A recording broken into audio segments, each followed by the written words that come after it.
Bienvenue dans cette vidéo un peu complète sur la carte ESP32. Aujourd'hui, on va plonger un peu en profondeur sur l'architecture de cette carte emblématique du monde de l'IoT, composants électroniques, broches GPIO, boutons, alimentation et fonctionnement interne, etc. Vous allez tout comprendre. Bon bah c'est parti. La carte ESP32 DevKit V1 est équipée du module ESP32 VROM 32 développé par Espressif. Elle intègre un processeur double cœur Xtensa LX6 cadencé jusqu'à 240 MHz avec 520 kilo-octets de SRAM interne, du Wi-Fi, du Bluetooth et une mémoire flash de 4 à 16 MO selon la version. Compact, robuste, c'est une bête de guerre pour les projets embarqués, domotique ou même de l'industriel. L'ESP32 DevKit V1 s'alimente via le port micro USB en 5 volts. Ces 5 volts est ensuite régulé en 3,3 volts par un régulateur AMS 1117. Attention, les GPIO ne supportent pas le 5 volts direct. Toute tension supérieure à 3,3 volts peut griller la puce. On retrouve aussi deux broches d'alimentation importantes, VIN 5 volts et 3V3, sortie régulée ou entrée directe régulée selon le montage. Sur cette carte, on retrouve environ 30 broches, dont 25 qui sont généralement utilisables. Certaines sont analogiques, d'autres numériques, certaines dédiées à des fonctions spéciales. SPI, L2C, non, I2C, UART, PWM, DAC, etc. Par exemple, les GPU 21 et 22 sont souvent utilisés pour l'I2C. GPU 25 et 26 sont des sorties analogiques DAC. GPU 2 contrôle souvent la lettre intégrée. GPU 0 est crucial pour le flash via le bouton boot. Ne jamais toucher le GPU 06 ouais, et le GPU 11 qui sont réservés à la mémoire flash SPI.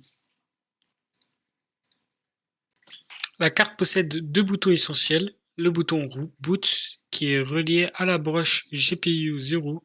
Lorsqu'on appuie dessus et qu'on redémarre le SP32, la puce entre en mode flash. C'est obligatoire pour envoyer un nouveau firmware via l'USB. Le bouton reset ou EN, parfois c'est marqué. Il est relié à la broche EN, ça veut dire enable, désolé pour l'accent. Il redémarre simplement la carte, très utile lors des tests. Sur la carte, on retrouve des résistances de pull-up et pull-down pour stabiliser les entrées, les condensateurs de couplage pour filtrer le bruit électronique, un convertisseur USB vers UART, généralement un CP 2102 et ou CH 340. On peut le savoir juste avec la puce là-bas. Une LED sur le GPU 2 et un quartz 40 MHz pour la synchro du Wi-Fi Bluetooth. Bref, un assemblage parfaitement pensé pour fiabiliser les projets.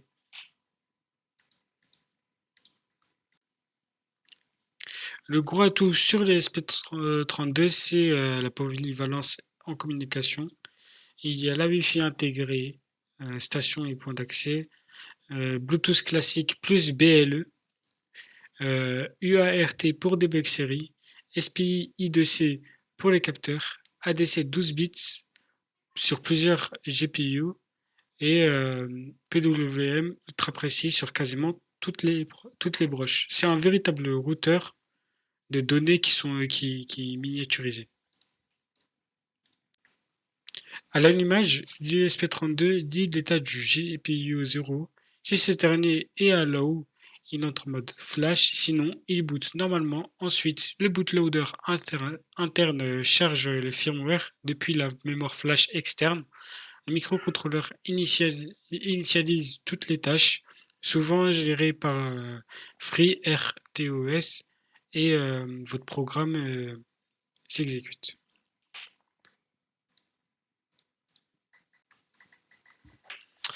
Quelques conseils pour vos projets pro. Ne jamais dépasser 3,3 volts sur la GPIO. Isoler les lignes qui sont longues avec buffer ou optocoupleur. Ajoutez toujours des condensateurs de découplage. Alimenter séparément les charges type moteur ou relais. Et enfin, documenter chaque branchement dans un schéma qui est clair.